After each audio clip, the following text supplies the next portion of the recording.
Assalamualaikum warahmatullahi wabarakatuh. Perkenalkan, nama saya Nur Anissa Fitriani, NPM 20100100144 dari kelas 3A non-reguler Banjarbaru, program studi Teknik Informatika.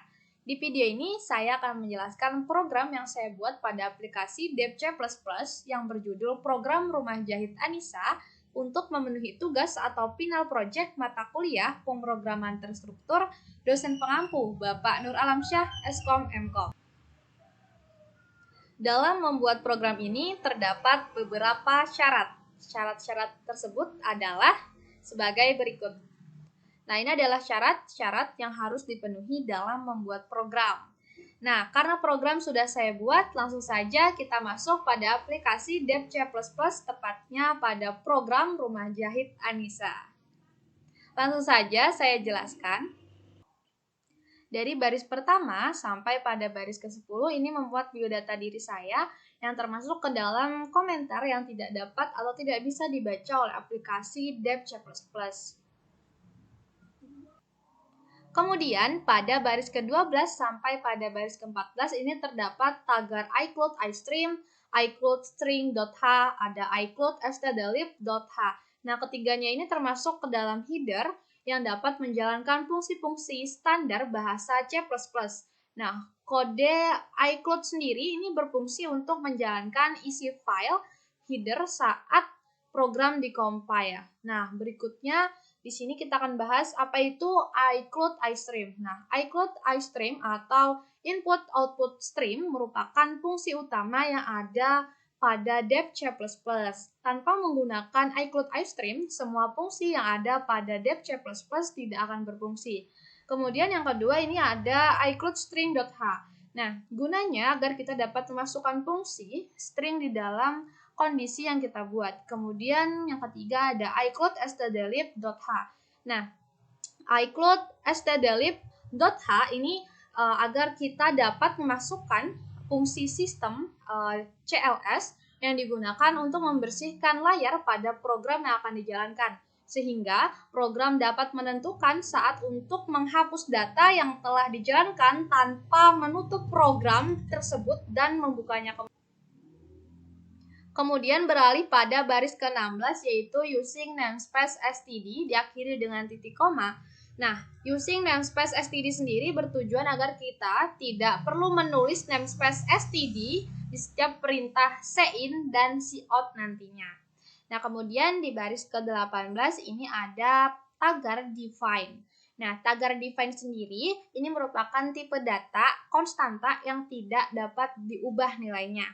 Nah, pada tagar define di sini saya beri nama variabel ppn dengan nilai 0,10, kemudian saya tambahkan komentar ppn sama dengan 10% agar kita mudah untuk mengenalnya.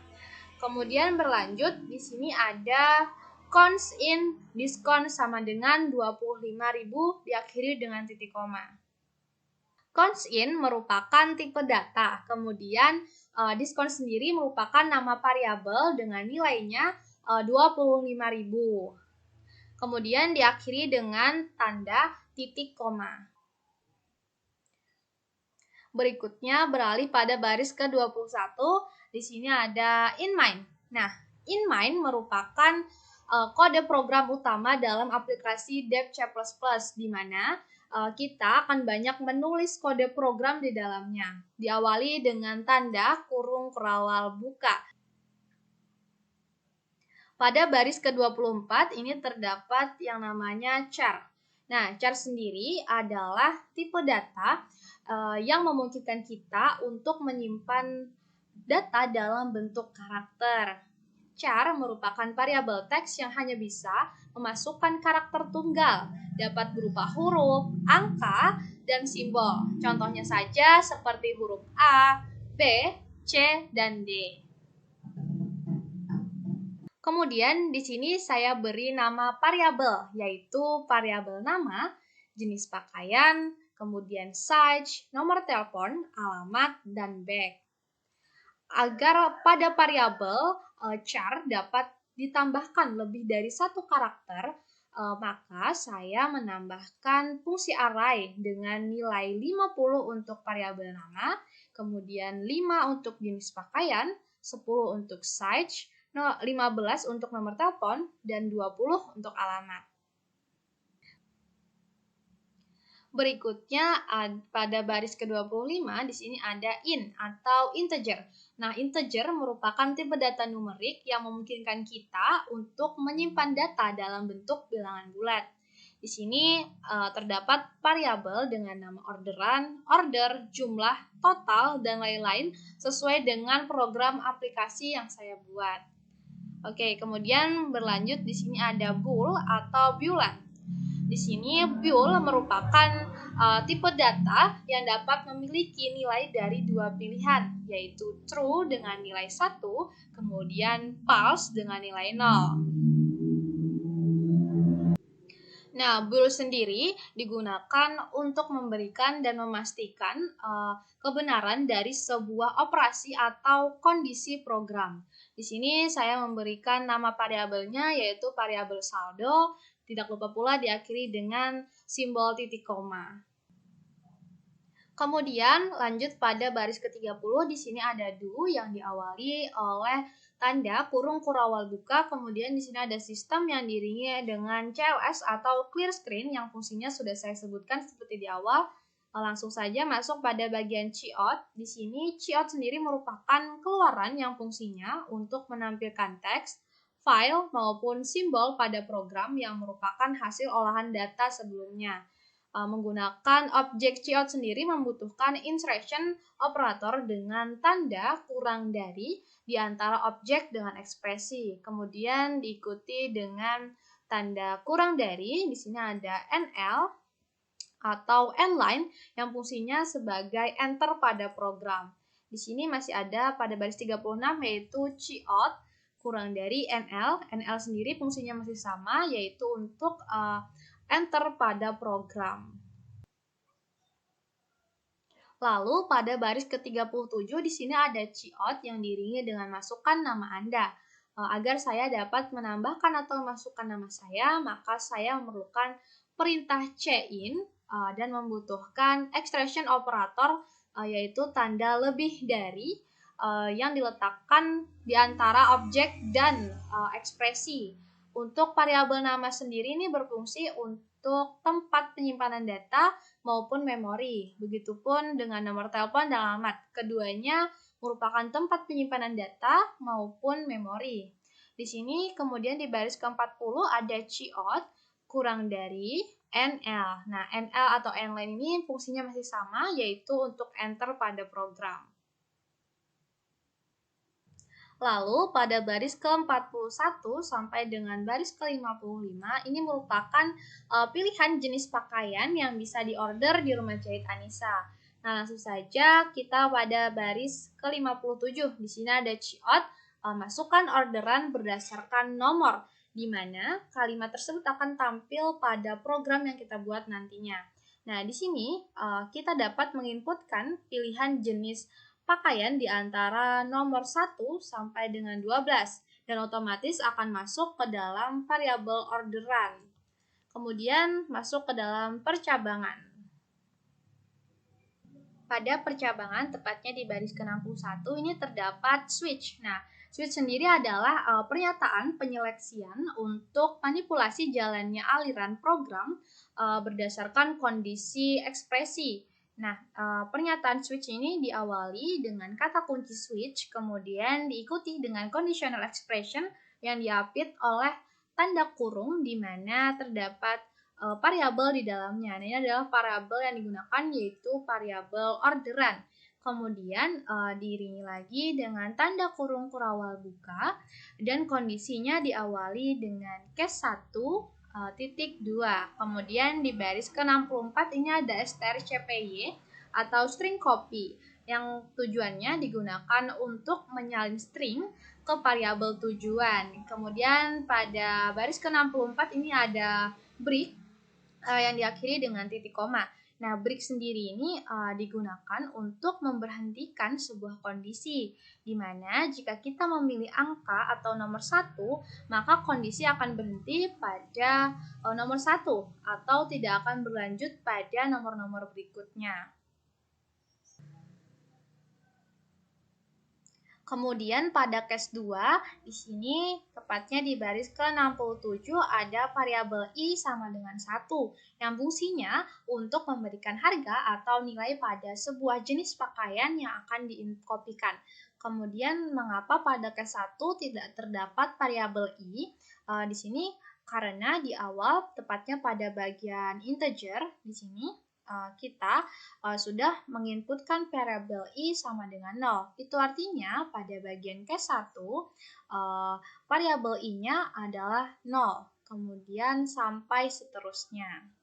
Kemudian pada baris ke-109 di sini ada default titik 2. Nah, di mana jika semua tidak terpenuhi atau tidak ada yang memilih di antara case 1 sampai dengan case 12, maka program tidak akan muncul atau pilihan tidak akan muncul.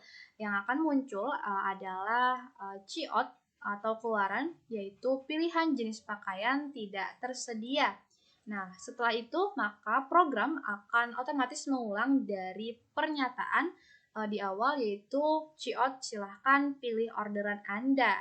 Nah, berlanjut di sini ada CIOT tepatnya di baris ke-115.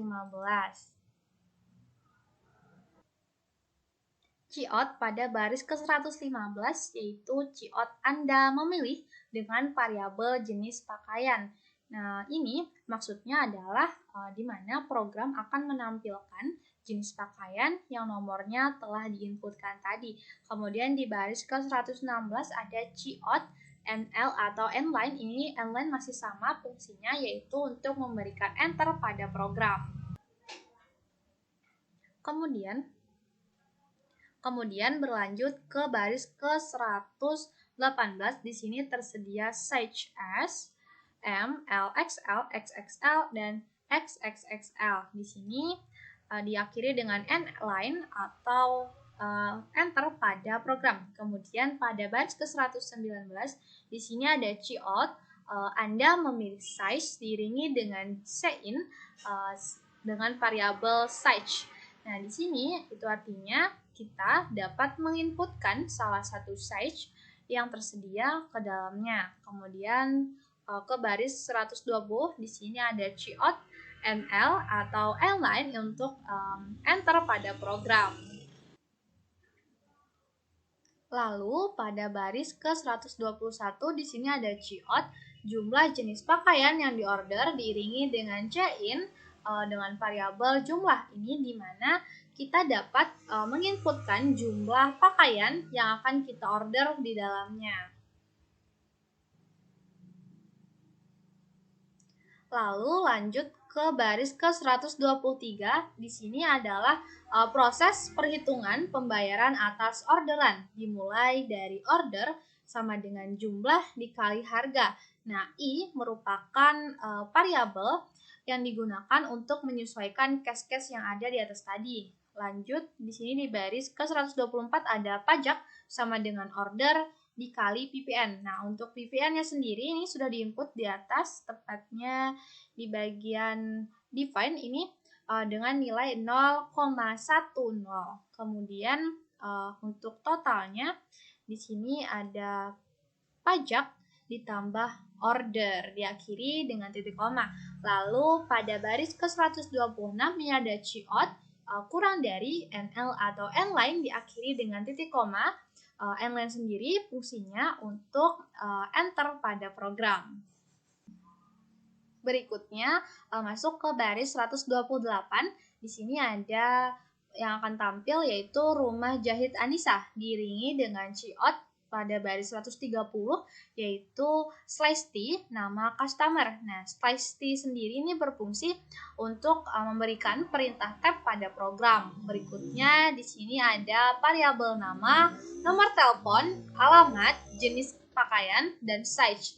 Di mana saat program berjalan ini akan muncul secara otomatis atau tampil pilihan yang kita input tadi. Begitupun pada variabel jumlah. Di sini ada keterangan tambahan yaitu PCS yang nantinya berfungsi sebagai keterangan berapa jumlah pakaian yang kita order.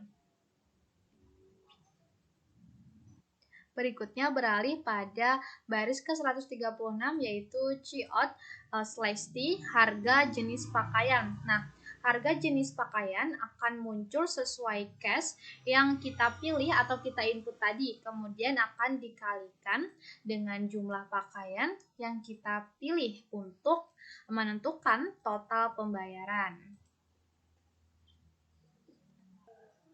Lalu pada baris ke-137 yaitu COT/T pajak penanganan, di mana pajak penanganan ini ditulis untuk memperlihatkan total pembayaran setelah pajak dikenakan.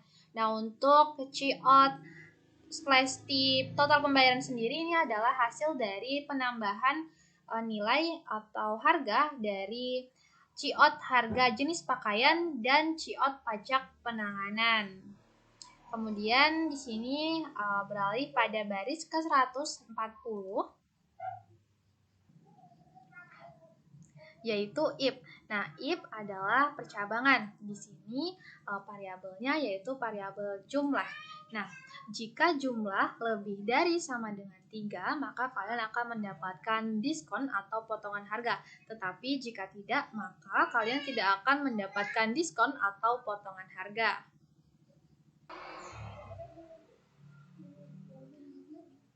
Lalu lanjut ke baris 141 di mana bonus sama dengan total dikurang diskon. Nah, sedangkan bonus ini adalah total dari total diskon. Kemudian di sini ada COT total pembayaran setelah diskon, di mana total pembayaran yang berada di baris 138 ini akan dikurangkan dengan harga diskon dari konstanta yang ada di atas 25.000.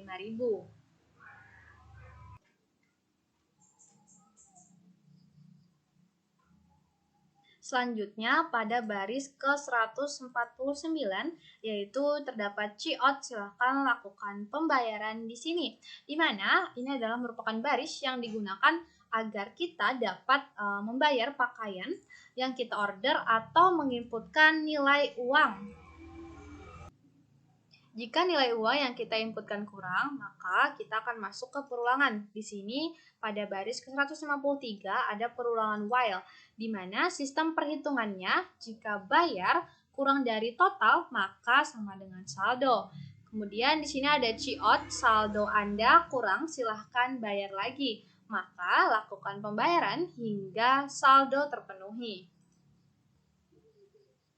Jika sudah terpenuhi, maka akan masuk ke proses kembalian, di mana di sini akan muncul nilai uang yang dibayar dan nilai uang kembalian.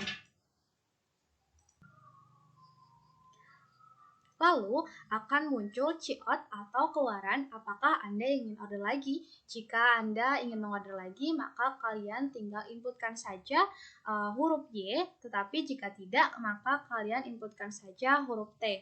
Nah, jika kalian menginputkan huruf Y, maka otomatis akan kembali ke proses order dari awal. Tetapi jika kalian menginputkan huruf T, maka program akan berakhir diiringi dengan orderan Anda akan selesai 7 hari lagi dan langsung dikirim ke alamat tujuan. Terima kasih sudah order di Rumah Jahit Anissa. Kemudian di paling bawah di sini ada return null, yaitu berfungsi untuk mengakhiri program C++. Nah, langsung saja kita jalankan programnya dengan menekan tombol F11 pada keyboard, maka akan otomatis muncul tampilan seperti berikut ini.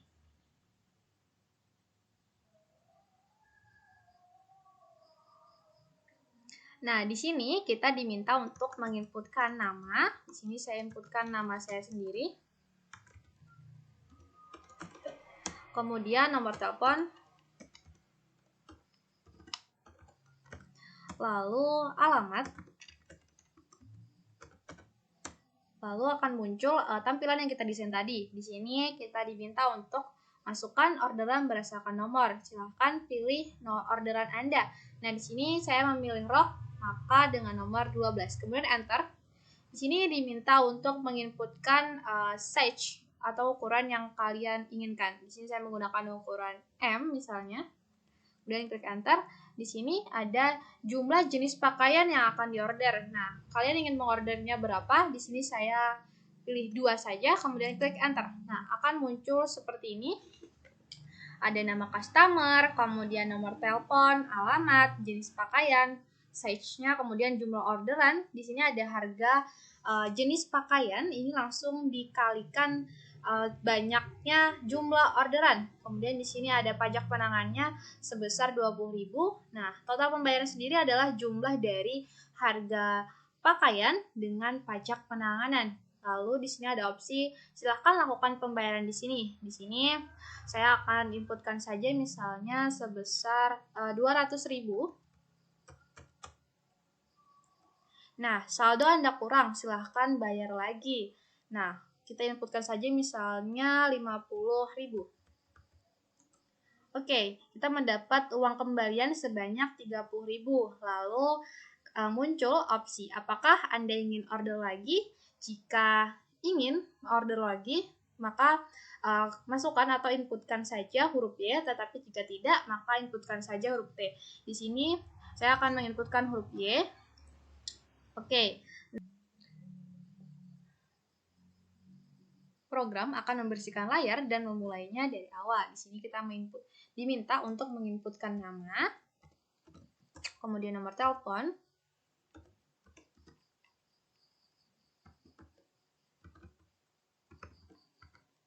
kemudian alamat. Di sini masukkan saja alamatnya. Kemudian akan muncul pilihan seperti ini. Kalian diminta untuk memasukkan orderan berdasarkan nomor. Jadi saya memilih misalnya nomor 11. Lalu diminta untuk memilih size atau ukuran. Pilih saja misalnya XL. Kemudian jumlah yang diorder misalnya sebanyak 4 buah atau 4 pieces.